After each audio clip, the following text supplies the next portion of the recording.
believer in that, even though what you got here was a kind of introduction to the project and opening up of why I think it's important, and you didn't get the description of the places and the peoples. So it's both involved in the kind of natural histories that brought those places into being, and also the human histories there too that made these people want to make their livelihood going into the woods to pick mushrooms. Yeah. In relation to the discussion earlier about contaminated diversity, I also found the use of the term quite interesting. I would probably prefer the as is, because like this image of sort of an IKEA section, which is very dynamic, you know. Because one thing I've been pondering lately is actually these sorts of hybrid diversity. When you have two systems that sort of collide, and you have a hybrid species, whether it is these sort of hybrid representations of the interaction of these systems, sometimes are very highly valued by modern mainstream society. So like mushrooms, or Angelina Jolie, who's a combination of different races as well. And I think postmodernist art actually dwells in this space, really, with a very positive connotation to new forms that arise out of disturbed systems. I wonder whether that positive valuation of those sort of hybrid forms has to do with the search for real, for something authentic and new and different, and some problem in society which doesn't necessarily find that real thing in of their culture.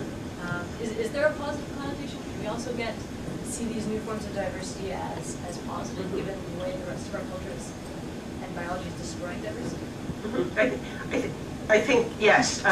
There's something quite positive, and it's I keep pulling in the ruin part of it to not allow that positive stuff to get commodified out of hand, because I think that's the danger when we just give the positive spin to it.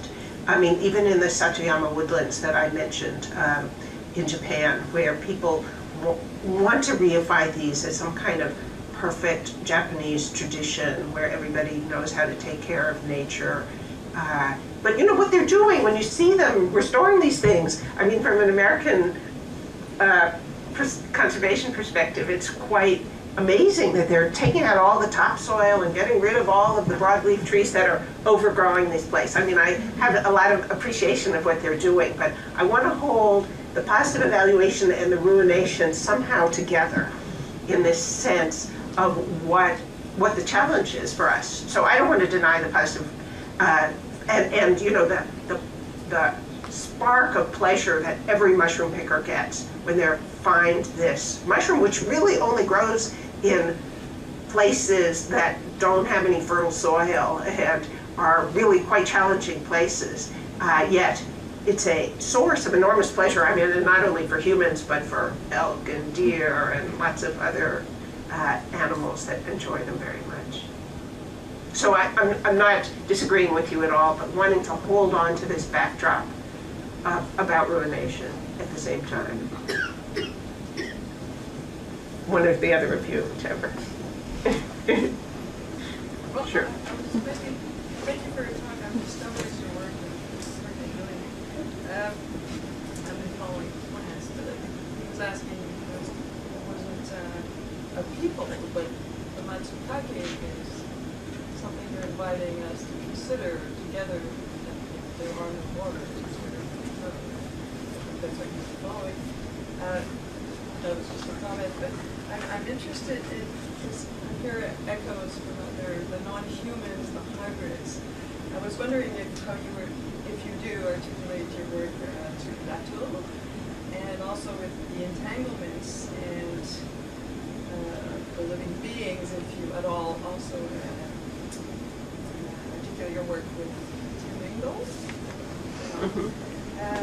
And the no self-contained units also talks to, it's not supposing that there are these things pre-existing to take stock of or to describe, such as classical anthropology, but it's inviting to this very much seeing how things come together.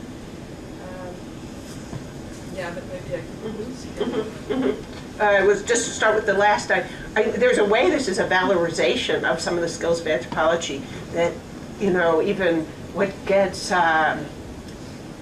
dismissed as just description.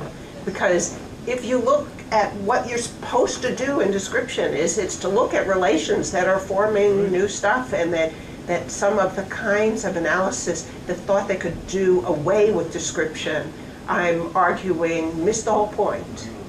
The Latour and Ingalls, it's nice because they're kind of signposts of two of the kinds of ways that non-humans have been brought back into the world of social sciences more generally, and Latour's really urging us, quite rightly, to take non-humans very seriously as part of making the world. And so incredibly influential, you know, has made new kinds of social analysis possible. Yes, and that insistence that if you want to look at the social, you have to include non-humans as well as humans.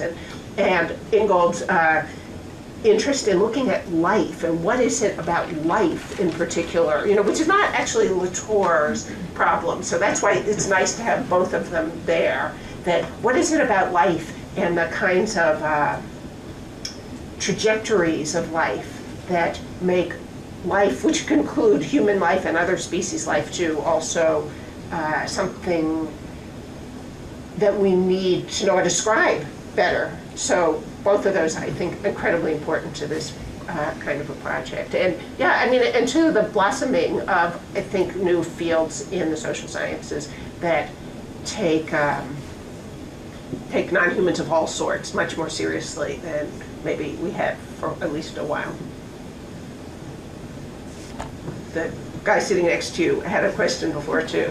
Yeah, I just wanted you to talk a bit more about the non-self-defined unit. Is that just, do you mean the mushroom, or do you also mean the groups who forged the mushroom? Oh, both. Both. But the mushroom's a wonderful icon because, as I didn't get into here, this particular kind of mushrooms cannot live as an organism alone. It forms what they call mycorrhiza, which is a joint organ that's part root of plant and part fungus. And the mushroom only exists because of that interspecies kind of physiology that's made possible because of that. So it's a wonderful icon of how that organisms aren't separate. And I think part of the larger work that I'm trying to do here is there's new biologies that are coming up just in the last few years, trying to argue that all organisms have this kind of co-development, and that mycorrhizal fungi are one of the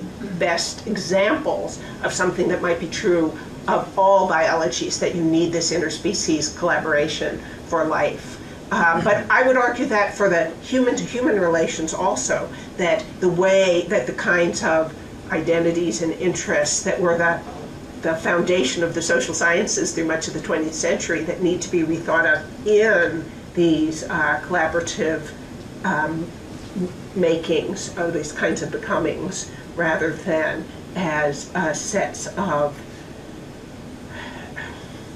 you know, as sets of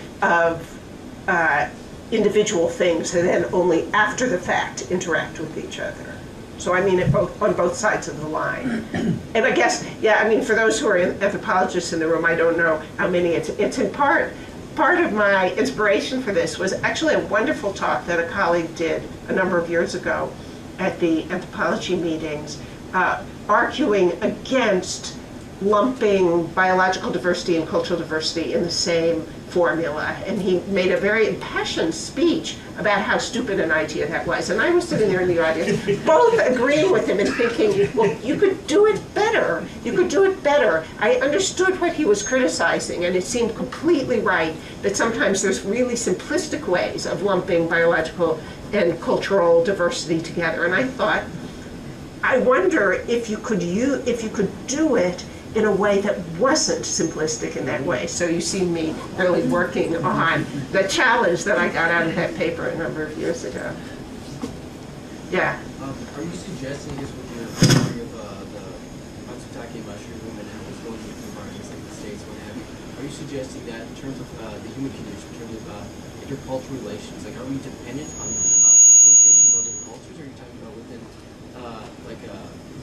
like say for example, the United States, like are you talking specifically like, you know, human interaction with the daily course, like in Western culture? Yeah, I mean here I have a lot of company, so I'm not pretending to have a completely original point of view, but I do want to argue that we don't know who we are, that we don't know who we are until we interact across difference at multiple levels. So you could see it across cultural groups that, as I was trying to argue with just the example of Mien Americans, that there isn't anything, that there isn't a Mien without all that history of encounters, and that's true for every one of us.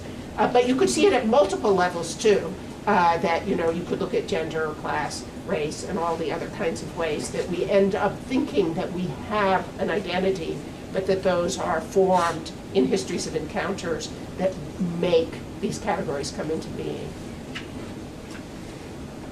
I was curious about the cultural value associated with matsutake in Japan, and you also mentioned China and Finland. So I was curious about what cultural values are associated with it. Well, Japan is the place where it has the high prices. Yeah. That Japan has the highest prices. Korea's prices actually have moved up too. These other places are more sourced, like North America, both on the US side and the Canadian side.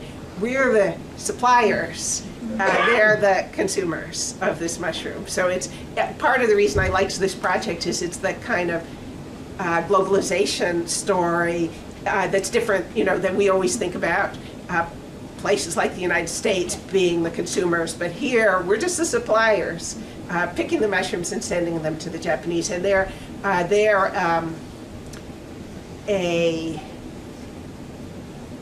a reminder of the autumn season, a delight that has to do with seasonal beauty and fragrance. That mushroom has a strong aroma, and so it's appreciated for the smell. And at a particular period of their scarcity. So there were a lot of matsutake in Japan until the 1970s for reasons that have to do with environmental changes. But that was also a period of Japan's economic growth, and matsutake came into a role as gifts, perks, bribes, the very kind of thing that the economic boom was really pushing forward, and particularly in relation to supply chains. So part of what I'm interested in the whole project is how these supply chains work, and it happens that matsutake is the kind of gift that if I'm a supplier and I'm grateful to the company that's ordering my stuff, matsutake is the perfect gift. It signifies a desire for a long-term relationship, for kind of the sense that this relationship's really important and you're going to maintain it. It's an extremely expensive gift, and also, unlike a bottle of liquor or something, you can't possibly pass it on to someone else because it's going to spoil.